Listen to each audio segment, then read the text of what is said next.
Lam and Carlene. There has perhaps been no more unusual partnership in the history of our planet than that of Carlene and Lam. A time-travelling, reformed, beehive-wearing jazz vampire from the 1960s, and a renegade grey-skinned alien from the planet Zeta Reticuli. Still, their enduring friendship, which spanned centuries, demonstrates that all obstacles can be overcome. Indeed, whilst sadly their true contributions to humanity were often overlooked, simply because for so long humanity could not cope with what was really out there, one could argue that the foundations of the golden age we currently live in, where humans and Zeta Reticulans are the best of friends, were laid down with this vampire and renegade alien's relationship. Today, in the 25th century, as I'm sure contemporary readers will know, the Zeta Reticulans are all around us on the Earth. Truly no other species of aliens enjoys such a close relationship with humanity than the Zetas. Granted, a large part of this is because the Greys, as they used to be known, have a greater knowledge of our history through monitoring it and, in a way, almost feel responsible for us. Still, just as many humans live on Zeta Reticula as their kind do on Earth, and the exchange of art, history, and culture is far more common among our two species than anywhere else in the galaxy. There was even a Zeta Reticulan Beatles tribute band last year, which was the first ever tribute band to human music from extraterrestrials. I actually went to see it. Despite having a completely different type of vocal cords to our own and standing about 4 feet tall and not using a simple translator, they actually did not a bad job. There have also been even more than a few Zeta Reticulan human relationships, with the most recent president of Earth having a Zeta Reticulan woman as a wife. There have, however, been no successful offspring produced from these pairings, as of yet. Still, in spite of this touching friendship, things have not always been quite so easy between us. Though the first real steps of this bond were arguably laid down with Carlene, Lam, and the freakish family in the 19th century, before we look at their relationship, we shall have to explore briefly the history of Zeta Reticuli. Zeta Reticuli was part of an intergalactic federation of planets, which began before the beginning of recorded history on our planet. Ironically, it was formed by two warring species, the Imperiosa, who were the descendants of small, meat-eating dinosaurs from one of the Raskian colonies that had developed sentience. Near the end of the age of the dinosaurs, a race of aliens known as the Raskians abducted several species of dinosaurs to use in a civil war. The winning side then deposited these great reptiles on numerous planets around the galaxy, including Venus. Along with the Venusians, who shielded their world with a magic force field that hypnotized any species that passed by into believing their world was uninhabitable, the Imperiosa were among the few sentient creatures to evolve from the Raskians' displaced dinosaurs.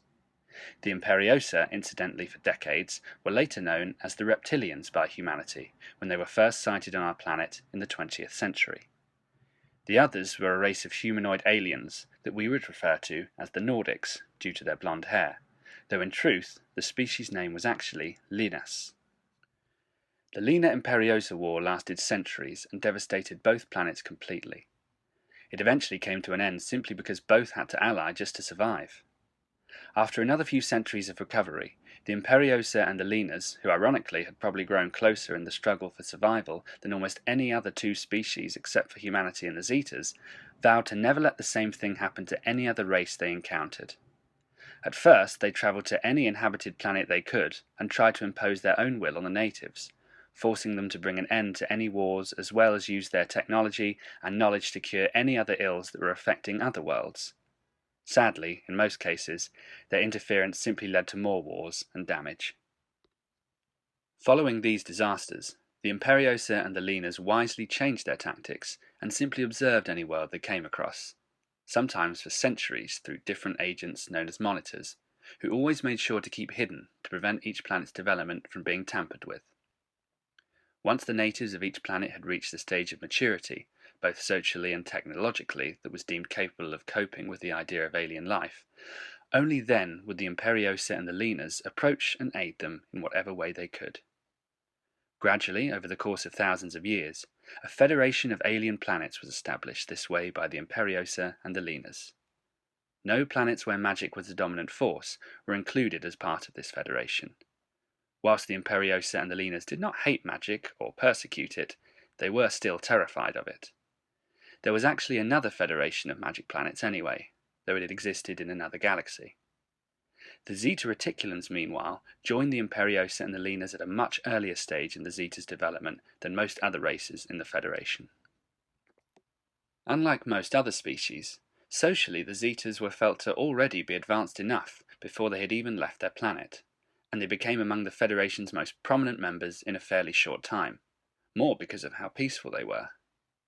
The founders of the Federation even came to believe that the Zetas were the best at recruiting other planets due to their peaceful nature, and the small, large-headed, grey-skinned, black-eyed aliens did ultimately end up recruiting far more races throughout the Federation's history than any other species. The reason the Zetas were such a peaceful race was ironically because they came from such an extremely hostile planet. Whilst we may know it as a paradise now, that only came after hundreds of years of terraforming.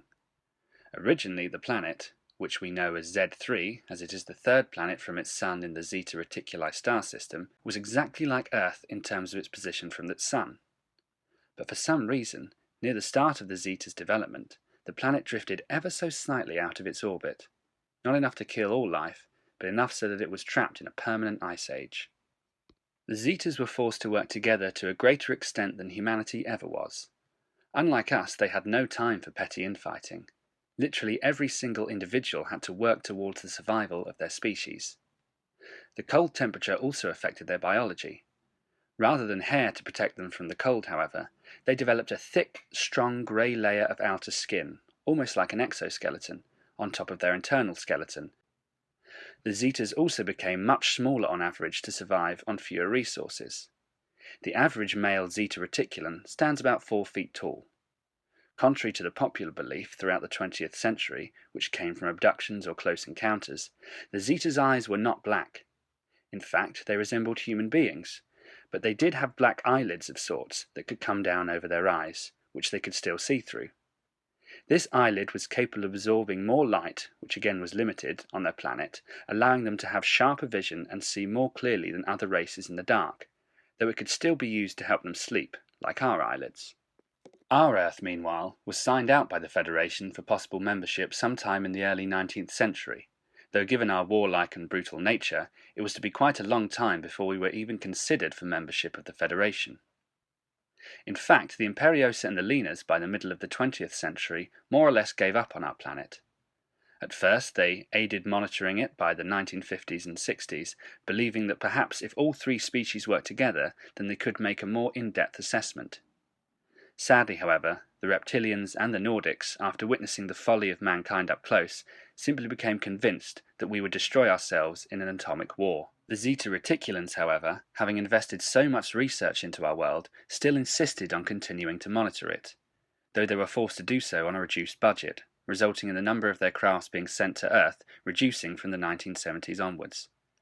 Eventually, however, by the 23rd century, even the Zeta Reticulans gave up on humanity, though we will explore why later. One Zeta named Lam, however, never gave up on humanity. He was among the first sent to monitor our planet in the 1850s. Unlike other monitors, Lam developed a bit too much of a liking for our world and our people, and frequently went against the rules of keeping a distance from the natives of a primitive planet. He made friends with several humans, all of whom simply took him for an escaped circus freak.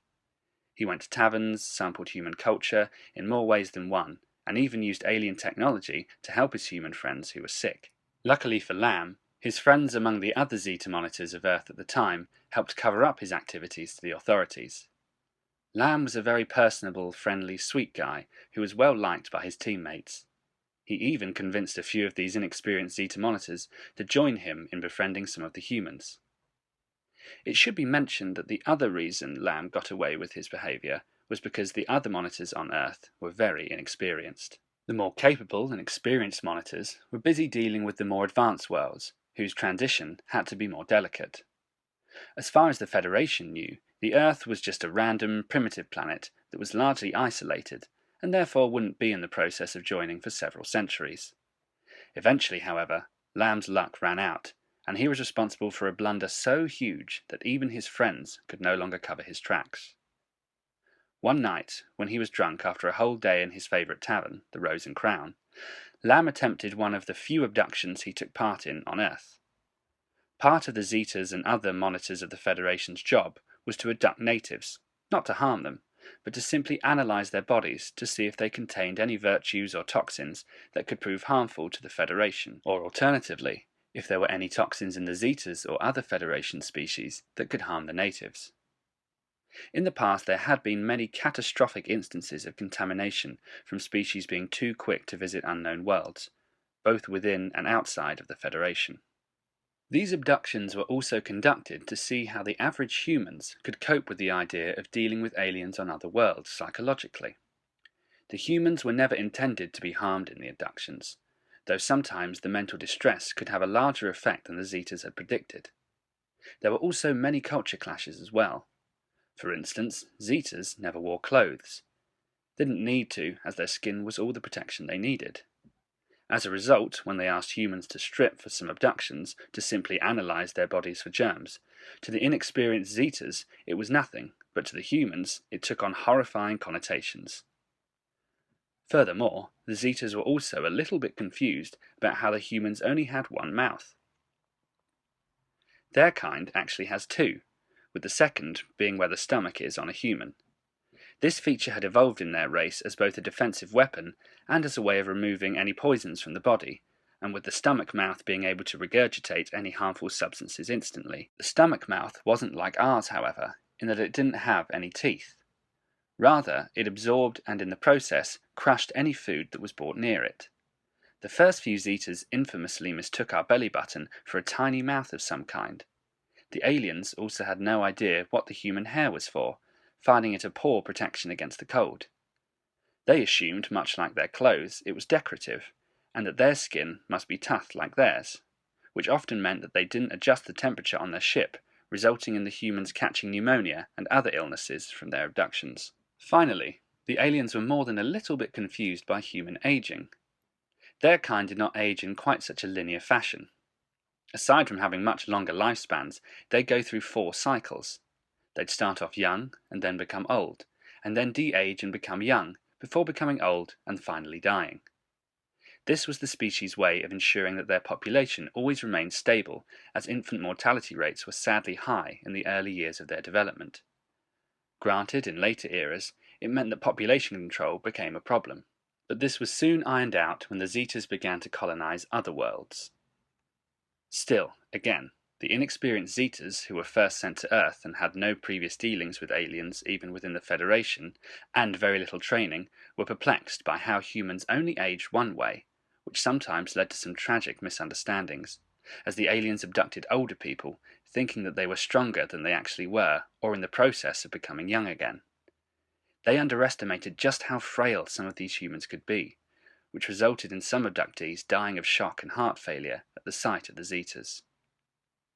Lam tragically witnessed one such event when a kindly old woman was abducted by the Zetas, who simply wanted to gain her perspective on how her society had progressed in her lifetime, only for her to collapse of a heart attack at these strange, blank-eyed aliens approaching her. The Zetas had their black eyelids on whenever visiting alien worlds, as it helped their eyes adjust to the light of different planets. Sadly, however, this made them appear more sinister to us. Whilst Lam had not taken part in the actual abduction process, which was often done through a tractor beam, he was still among the aliens that approached her on the ship, ironically to calm her down, which he would carry guilt over for the rest of his life. Many believe this was another reason the other monitors tolerated Lam's antics, as at the very least he helped them gain a better knowledge of humans and their culture through his friendships with them. Some have even argued that the death of this woman was what convinced Lam to make friendships with humans, in order to better understand them. Still, it's worth noting that he was always a bit of a hedonistic, fun-loving ladies' man, even back on Zeta Reticuli, and this interpretation is probably just his followers trying to rehabilitate his earlier careless antics. Truth be told, the Federation was simply overreaching itself at this point. It should not have sent untrained, inexperienced aliens to primitive worlds. These Zetas had incorrectly underestimated just how different humanity was to them, due to how similar we were physically, as we both have a humanoid body plan through convergent evolution, or a Zetian body plan from their point of view. Ultimately, life can vary in any number of ways, some obvious, some less so. The Zetas weren't completely ignorant. They had a basic understanding of human biology, such as the fact that we are warm-blooded, breathe oxygen, etc. Still, they were clearly not in any way trained to deal with the complex differences between Homo sapiens and their kind. The only reason this group of monitors was sent off with so little training to Earth was because the Federation was desperate to get any planet it could to be part of it, out of fear of a rival power developing as much as benevolence. As a result of this arrogance, many lives were lost, or at least ruined on Earth and various other planets around the cosmos. Some Zetas attempted to use memory wiping technology to erase any trauma from the ordeal of abduction, though even then this wasn't always guaranteed to work. Traces and nightmares could still linger, in some cases enough for the humans to piece them together afterwards. Some monitors attempted to get round this by using hypnotic suggestion, putting the human into a trance where they were unaware during it, but again, not only could the memories still slip out, the hypnotic process could produce other nasty side effects too. Lam, who never abducted any humans by himself before now, had only taken part in a very few, found the whole process to be disgusting and an abuse of the Federation's power over less advanced life forms. He only signed up for the agency to see other planets. He almost always passed the buck when it came to abductions, but after being warned that he had to pull his weight or he would be sent back home, Lam was finally forced to earn his keep and abducted a Lort who used to hang out around the Rose and Crown. He hoped it would just be a straightforward abduction, i.e. ask him a few questions about aliens and then move on. Little did Lam know, however, his target had been turned into a vampire since he last saw him. The Rose and Crown was a popular bar for strange creatures and freaks, hence why Lam went there in the first place.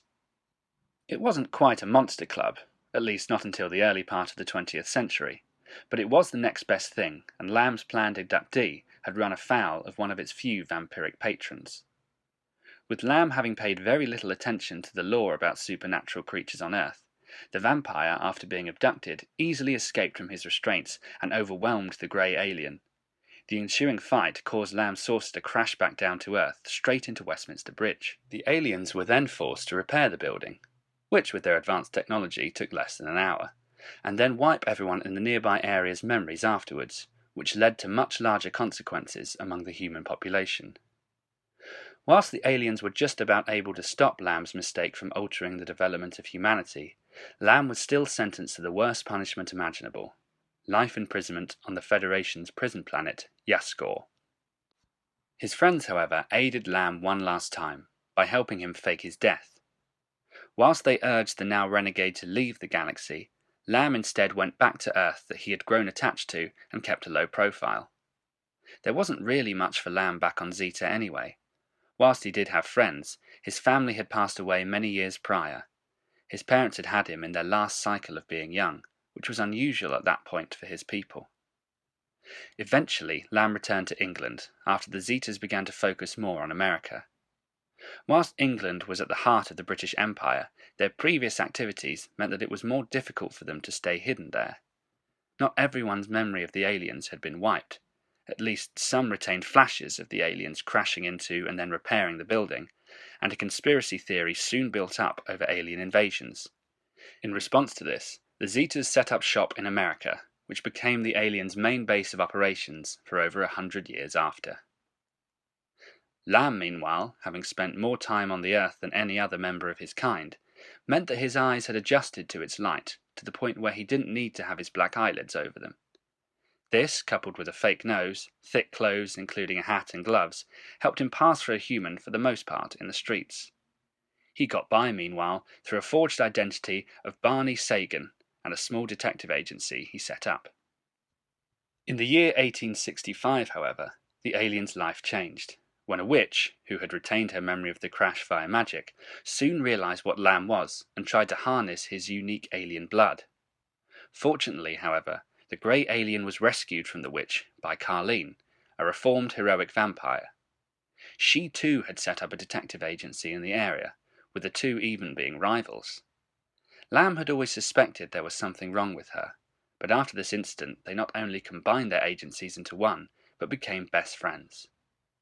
Both could relate to being outsiders among their kind. Not only was Carlene a vampire, but she was not of this time either. She had actually been sent here backwards via magic from the year 2007. Much like Lam, she was trapped here with seemingly no way of returning home.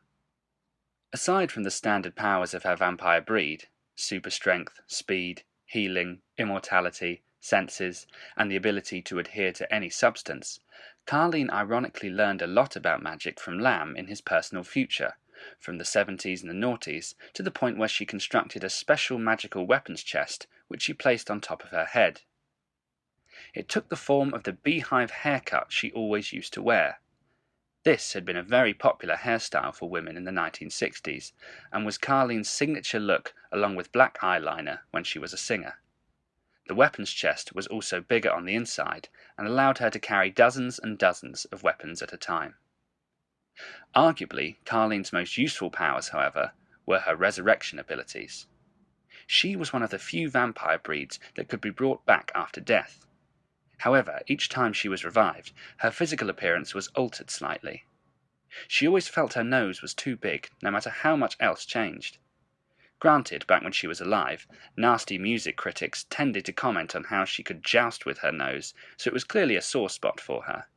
Still, the Carlene stranded in the 19th century looked very different to the Carlene of the 1960s, despite her immortality. Carlene was born in the year 1934 in Camden, in London. She became a singer with her band Dangerous Hamsters in the early 60s. Whilst they never quite achieved mainstream success, they were critically acclaimed and enjoyed a very devoted following. They were also well respected within the industry as well, with Carlene even playing as an opening act for the Beatles at the peak of her success, who were all big fans of hers. Well, at least that's what she said. In fact, she said that John Lennon had called her the greatest female vocalist he'd ever heard. Oddly enough, when she later lived in New York in the 1970s, she never took Lam up on his offer to meet up with their musical acquaintance John Lennon, who Lam got to know after accidentally flying his craft too low over Lennon's apartment in New York City circa 1974.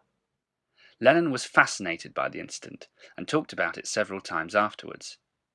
Fortunately, Lam was able to talk to Lennon and his lover May Pang, who had also witnessed the event, and convinced them both to keep quiet for the sake of their species. Though Lennon left out the details of who Lam was, he did still bring up the UFO incident many times. Lennon meant no harm, as given his persona, he believed that people would just think he was joking, though Lam still always got a bit nervous whenever the story was told. Over here, up there, I saw a UFO, and it went down the river, turned right at the United Nations, turned left, and then down the river. It wasn't a helicopter, it wasn't a balloon, and it was so near. And it looked what, sort of round, white, luminescent, and silent? Silent, and it looked dark, like black or grey in the middle, and had white lights, just looked like light bulbs, you know? Just going off, on, blink, blink, blink, blink, round the bottom, and on top was a red light. Sadly, however, Carlene's band soon attracted the wrong attention from a deranged fan named Alex. He had actually been there right from the very beginning of their career and had always had a huge crush on Carlene. At first she thought he was sweet and was happy to have such seemingly loyal fans, but soon his behaviour started to get out of control when she became romantically involved with the guitarist of the band, Harry. He started to accuse her of being a lying bitch, leading him on, and even threatened Harry, who he had disliked from the beginning. Carlene eventually got a restraining order against her former number one fan, but sadly that didn't stop Alex when he was turned into a vampire. Alex had been chosen to become a vampire specifically because of his demented, violent behaviour. Carlene wasn't the first unfortunate woman to become an object of his affections, so to speak. The vampire that sired Alex was part of a gang of bloodsuckers who were building an army in the London Underground. As soon as Alex was turned, the first thing he did was attack Carlene on her way home from a club in the year 1966. He turned her into a vampire, hoping that she would be his bride for all eternity. Instead, Carlene, motivated by her rage at Alex for ruining and controlling her life, slew her sire. She then escaped from the underground base of the vampire gang he was part of, with the help of a local vampire hunter they had captured and were torturing, Stacey East. Upon being freed, Stacey and Carlene worked together to bring down the vampire cult, after which Stacey told Carlene to travel to the city of Darrow. Having long been a haven for vampires and demons, Stacy, however, told Carlene to go there specifically to meet her old boyfriend, Marcus Cushing, one of the last surviving members of the Cushing family of vampire hunters, who she felt could help Carlene. Decades ago, when Stacy lived in Darrow, she and Cushing had hunted the paranormal together, and she had clashed with him and others over the fact that he believed it was possible for demons to control their violent urges. Carlene, who hadn't fed on a single person during her battle against the cult, and wanted to continue to abstain, had genuinely challenged East's beliefs. She was still skeptical, but felt that, at the very least, Marcus, who had since become a detective, would be a better person to understand what she was going through. Detective Cushing, as he was known, became a father figure and mentor to Carlene in Darrow, helping her to come to terms with what she was, as well as training her to use her vampiric powers for good. Aside from Cushing, Carlene was also assisted by the ghost of a local woman named Lily Rose, who haunted the Darrow cemetery where Carlene lived. She had transformed a large mausoleum into a rather comfortable living quarters, complete with a TV set, some recliner chairs, whilst below was a crypt that contained eventually a bar, a pool table, which was Carlene's favourite game, and a jukebox. The jukebox was actually given to her by students from the local Darrow University, who Carlene had saved from a vampire attack and donated it to her as a thank you. The mausoleum actually belonged to Lily's family, but she did not mind Carlene desecrating it. In fact, she even helped the vampire. Lily's family, known as the Leeks, were among the most powerful in Darrow during her time, the 18th century, and continued to be up until the later half of the 20th century. Sadly, however, their wealth and influence came through cutting deals with the supernatural. Lily was initially ignorant of where her family's wealth came from, but soon learned the truth when a young man named Jason tried to burn down her house in revenge for his parents being sold to a local vampire. Lily took pity on him and even helped Jason escape, with the two becoming lovers as they battled both Lily's family and their supernatural allies for many years until they were both captured. They were betrayed by a young woman named Kirsty Wilson, who had come down from Dundee as she had inherited a fortune from her wealthy aunt in Darrow. After recklessly losing her fortune, Kirsty had fallen in debt with the Leeks. Lily and Jason helped Kirsty escape from their clutches and advised her to flee Darrow. Even here, they found Kirsty to be a hateful, obnoxious individual, but sadly, even they truly had no idea how greedy, cowardly, and self-serving Kirsty truly was, and she subsequently betrayed them to the Leeks in the hopes of getting in with Lily's family. Lily's own father then handed Jason over to a particularly vicious band of vampires who hung, drew, and quartered Jason right in front of Lily. Fortunately, Lily managed to escape from her chains before they could turn her, but she was unable to escape from her family castle and killed herself to avoid being turned into a vampire. Lily's spirit wandered around the resting place of her body for 2 centuries, in a dazed state, with it only being her guilt over failing to stop her family that tied her to this earth. When she saw Carlene desecrate her family's crypt, however, she was snapped back into consciousness and soon became Carlene's best friend. Sadly, Lily was barely able to leave her cemetery and therefore couldn't help Carlene directly, but her knowledge of magics, the supernatural, and indeed Darrow itself proved vital to Carlene again and again. In time, Carlene became a hero to the people of Darrow, battling demons, vampires, and common criminals on its streets throughout the remainder of the 60s. During that time, she made many notable enemies. Among her most evil and dangerous foes included the zombie serial killer named Thomas, though he was better known by his gruesome nickname, the Fiend of Darrow, which, considering what kind of town it was, said a lot about the extent of his crimes. No one knows exactly how many people he killed in life, as he often liked to claim responsibility for just about any unsolved crime, but it is believed to have been over 30 victims. He was eventually hanged for his obscene crimes in the 17th century, but according to the most accepted legend, Thomas was revived by a witch with a grudge against the city of Darrow to be a curse on the town. There are others who argue that Thomas was never human to begin with, and much of his origin beyond his original heinous crimes is still shrouded in mystery.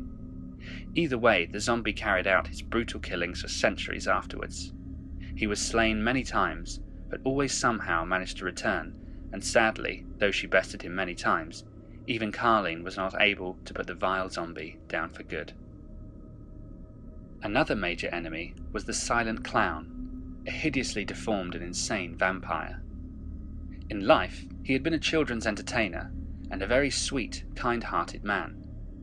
Tragically, however, a party he was performing at was attacked by a horde of vampires, and everyone there was killed except for the man who would one day become the Silent Clown. For some reason, the vampires decided to spare him and subjected the clown to horrific torture and disfigurement before turning him. They cut his nose off and his lips so that his mouth permanently resembled a hideous grin.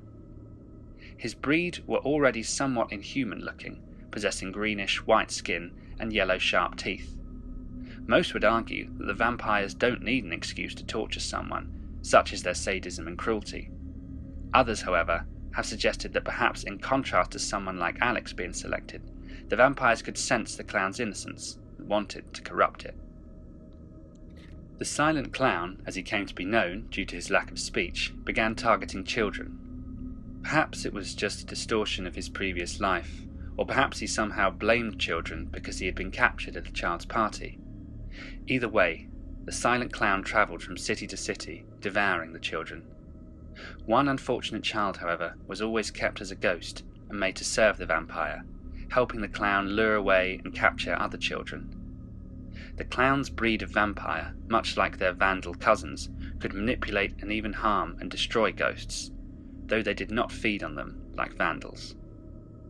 The Silent Clown had visited Darrow many times prior to his first battle with Carlene, having always managed to evade the authorities and even the other supernatural forces who viewed him as a wild card. Carlene, however, was drawn into conflict with the monster when a young girl she had befriended at the Union named Julia was abducted alongside her brother by the demon. Julia was able to escape with the aid of the clown's latest ghost servant, who briefly managed to sever the vampire's control over him, while sadly her brother was devoured by the clown. Carlene, with the aid of Detective Cushing, not only saved Julia, but freed all the children the clown had captured and burnt his base to the ground.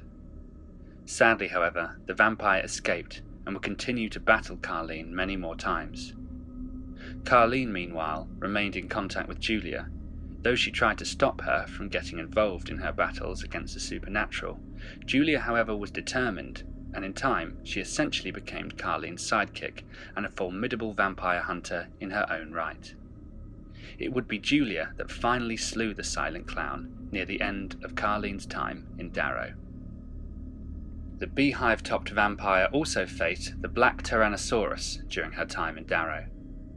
Again, nobody quite knows where this monster came from.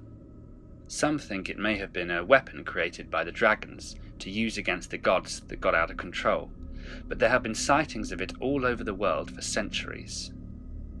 The Black Tyrannosaurus is larger and stronger than any real Tyrannosaurus, which is no mean feat. However, its greatest power is the hell dimension contained within its stomach, where those it devours are condemned to an eternity of suffering. Many of their faces appear constantly in its stomach, screaming. In fact, the dinosaur has no roar of its own. When it opens its mouth, all that can be heard are the screams of its previous victims. It also has the ability to release certain souls from its stomach to use as weapons. The Black Tyrannosaur is believed to have settled underneath Darrow at some point after World War II. The sewers of Darrow contain many horrors and strange creatures and dark magics that were imprisoned there in the early days of when the city was run by vampires. Very few are brave or stupid enough to even attempt to enter the sewers, but the Black Tyrannosaurus became the apex predator of the underground. It was not a personal adversary of Carlene like the others. For the most part, the dinosaur was content to hunt other demonic creatures of the sewers, and Carlene was happy to let it do so. However, she first came into contact with it when a group of demons kidnapped Julia and held her for ransom in the hopes of forcing Carlene to help them. Their base was situated in what they thought was a safe area of the underground, but the Tyrannosaurus, not wanting anything to move in on his territory, attacked and killed most of the demons, causing Julia to flee, where she became lost in the sewers, until Carlene barely saved her from the dinosaur. Carlene later came into conflict with its followers, who brought rare live demons and magical creatures from around the world for the dinosaur to hunt. The dinosaur appeared to remember Carlene after these two encounters, and would often fly into fits of uncontrollable rage whenever it saw her. Another major adversary of Carlene's was the evil witch known as Listinia, who ironically had once been a great hero like Carlene herself. Sadly, an attempt to prevent a dark spell from spreading over the English countryside in the early 1900s led to Listinia absorbing its power, which both corrupted and drove her insane. Listinia then spent the next several hundred years using her magics to cause trouble and inflict horrific curses on people. She and Carlene fought for many decades, until Carlene was able to remove the dark magics from her soul, after which Listinia came to her senses and ironically became one of Carlene's best friends, eager to make up for her past sins. The demon sorceress Sekensa, however, proved to be truly beyond redemption. She had an affinity for demons, so much so she was able to travel to hell dimensions and back and absorb the power from the darkest hell worlds that no one else on Earth could reach. However, she soon came to realize that in order to absorb the most powerful magics of hell, her soul would have to be condemned there. So she allowed one of her servants to kill her, in the hopes that after a few months they could then perform a resurrection ritual. Sadly for Sekensa, her followers were tracked down and killed by Lily's family, not out of altruism, simply because by that stage they now controlled most of the supernatural activity in the town and viewed Sekensa as a renegade. She suffered in hell for 80 years, until her spirit was able to reach another person in the city who had similarly suffered as a result of Lily's family, with Sekensa influencing her to bring the witch back in Darrow Cemetery, where her body had been buried. The resurrection spell allowed many other horrors from hell into our world, with the cemetery being overrun. However, Sekensa's spirit was finally able to enter our reality, and now fused with the dark powers of hell, she sought to inflict revenge on the city of Darrow, becoming one of Carlene's most dangerous and evil foes in the process. Carlene also faced the legendary Ghost Guards many times too. In fact, it is through her dealings with them that we know the little we do about these creatures. The Ghost Guards, as they have become known, are aliens from another world who travel from planet to planet using spells and enchantments. Eons ago, they built up a vast interstellar empire. However, it eventually fell, like all empires do. But these aliens, however, decided to use more dirty, underhanded means. They felt that if they could not conquer the living, then they would conquer the dead, and travelled from world to world, abducting ghosts and using them as slave labour. Through some basic magics, a ghost could be made to interact with the world around it, and be bound to a creature's will. These kinds of magics were nothing to the Ghost Guards. Furthermore, most natural creatures either exorcised ghosts or even denied their existence, such was their own fear of death. Therefore, the Ghost Guards could abduct spirits from all over the universe and use them as slave labour without most being aware. The ghosts themselves, meanwhile, had no way of rebelling, and in many cases were duped into thinking this was their natural afterlife anyway. In time, the Ghost Guard species built up an even greater society that was able to keep itself isolated from the rest of the universe. Still, they needed a constant supply of fresh spirits from all over the galaxy to maintain it. Carlene certainly wasn't the first to encounter the Ghost Guards, but she did learn more about them and even became an enemy of theirs. Her first dealing was when the monsters attempted to abduct Lily, which Carlene foiled. The creatures vowed that they would abduct the spirit of anyone that Carlene got close to in order to spite her, a fear which stayed with Carlene and even led to her becoming reclusive for a few years after she left Darrow. Another horrifying enemy of Carlene, meanwhile, was the Ghoul of Darrow, who was no ordinary ghoul. Using a combination of magics and his own supernatural powers, the ghoul was able to fashion magical coffins that could keep the victims alive for years and regenerate parts of their flesh after he tore out their organs or certain body parts to feast on. many of his victims, whose coffins were kept hidden all over Darrow, were kept in a state of perpetual agony for years on end. Carlene's greatest adversaries, however, were Lord Paul and Eliza Stansfield. The former was a descendant of Lily's family. By the 1960s, they had become the most powerful family in all of Darrow and controlled most of the criminal and supernatural operations in the city, with Lord Paul controlling all of their operations. Over the course of her time in the 1960s, Carlene finally managed to bring down the deranged Lord Paul's empire, and he continued to face her many times later, becoming obsessed with making the vampire pay. In time, his magic slowly corrupted his body, turning him into a hideous monster physically as well. Eliza, meanwhile, was a vampire of the same breed as Carlene. Like Carlene, she had tried to control her thirst at first for the sake of her husband and their daughter. Sadly, however, it eventually became too great, and she killed her husband. When her daughter saw what she had done, Eliza ripped her throat out and became one of the most infamous and brutal vampires on record. Everywhere Eliza went, she caused chaos and convinced the vampires to take control. Naturally, Darrow, which was not only a hotspot for the supernatural, but was now effectively ruled by the human Lord Paul, was a very special project of hers. She and Carlene soon came into conflict in her attempts to stir up trouble, and whilst Eliza viewed her as annoyance at first, in time she became obsessed with breaking the beehive-topped vampire. Some believe that it may have been because the fact that Carlene could control her thirst forced Eliza to face what she had done to her family. Before, she had always written it off as vampires were incapable of controlling their bloodlust, but now, seeing one who had, meant that she perhaps bore some responsibility as well. Eliza targeted Carlene's loved ones and was responsible for some devastating losses, which eventually led to Carlene murdering her arch-enemy. Unfortunately, however, Eliza was resurrected, but her resurrection was botched somewhat thanks to Carlene, leaving her trapped into a hideous, emaciated, disfigured form. In this body, Eliza became more than just an ordinary vampire, and her hatred of Carlene soon took over her entire being. Much like Lord Paul, she continued to battle Carlene for many decades afterwards. At the start of the 1970s, Carlene, following several devastating losses at the hands of her enemies, left Darrow and headed for America.